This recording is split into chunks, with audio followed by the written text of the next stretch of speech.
Quando o assunto é religião, nem sempre dá para conciliar as limitações de uma doutrina com os compromissos da vida cotidiana.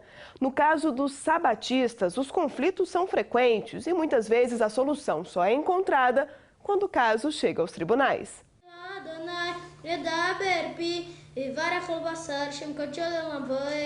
Para eles, o sábado é sagrado.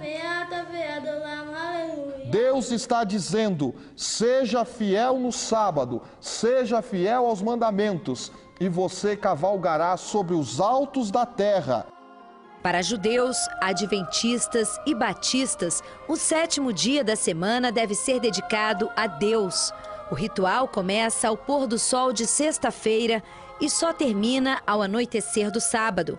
A recomendação é usar esse período para repousar ou orar. Isso significa que não se deve trabalhar, estudar e nem fazer provas. Quem age assim é chamado de sabatista. A essência é lembrar que esse mundo foi criado por um Deus e que todo o esforço que você faz durante a semana, ainda você precisa da ajuda de Deus para aquilo dar certo. Então é um dia para refletir e saber que nós temos um grande parceiro lá em cima. Nós encontramos o sábado primeiramente na criação. A Bíblia nos fala que Deus criou o mundo em 6 dias e no 7º, Deus descansou, santificou e abençoou. Deus abençoa esse dia.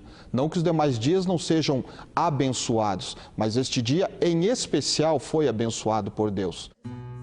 Para seguir à risca os ensinamentos, estes jovens adventistas contam que já abriram mão de muitos compromissos e até de festas. Tudo pela religião. A gente também aproveita esse dia para passar com a família, com os amigos. A gente faz visitas, a gente tem alguns projetos sociais também da igreja. Dia de encontrar com Deus e parar tudo, respirar e falar obrigado, Senhor. O assunto é tão sério que o Enem, o Exame Nacional do Ensino Médio, oferece uma condição especial para quem guarda o sábado. Só em 2010 foram 25 mil inscritos. Os estudantes chegam ao local do exame no mesmo horário dos colegas, mas ficam confinados em uma sala e só começam a fazer a prova depois das 6 da tarde. Um sacrifício que, segundo eles, vale a pena. A gente ficou das 8h30 da manhã até as 11 da noite, trancado, sendo que no outro dia, no domingo, a gente tinha que voltar às 8h30 de novo.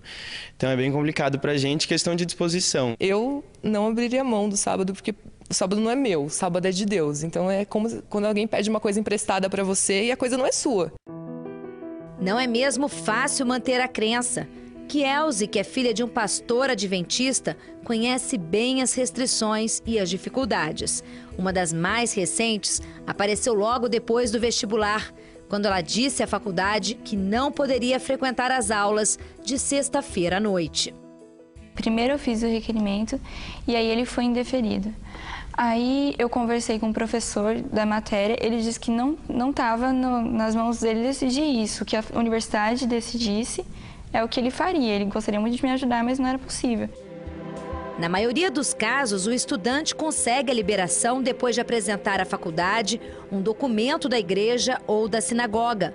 Mas, quando isso não é suficiente, a alternativa pode ser recorrer à justiça.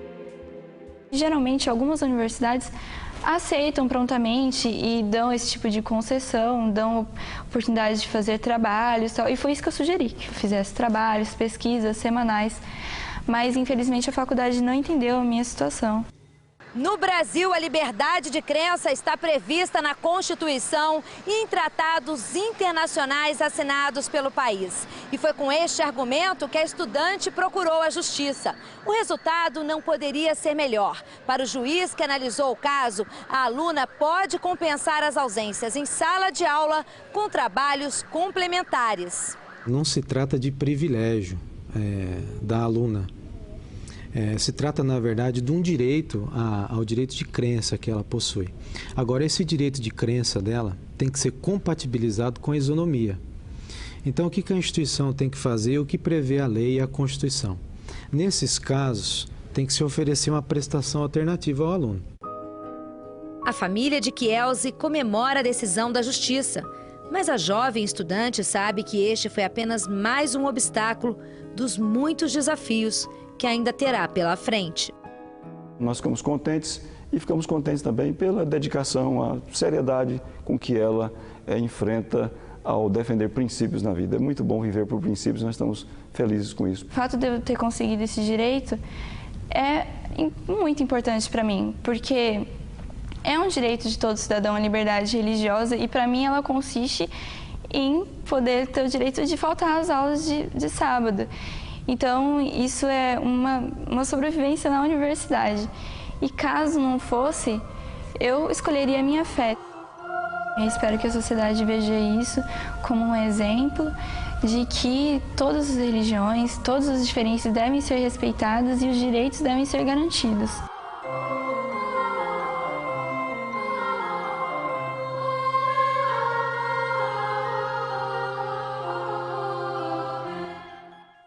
As limitações sofridas pela estudante paulista também atingem outros brasileiros. Em 2006, por exemplo, nós mostramos aqui a história de Adriano, que desistiu da carreira de jogador de futebol porque não podia atuar nas partidas marcadas para sábado.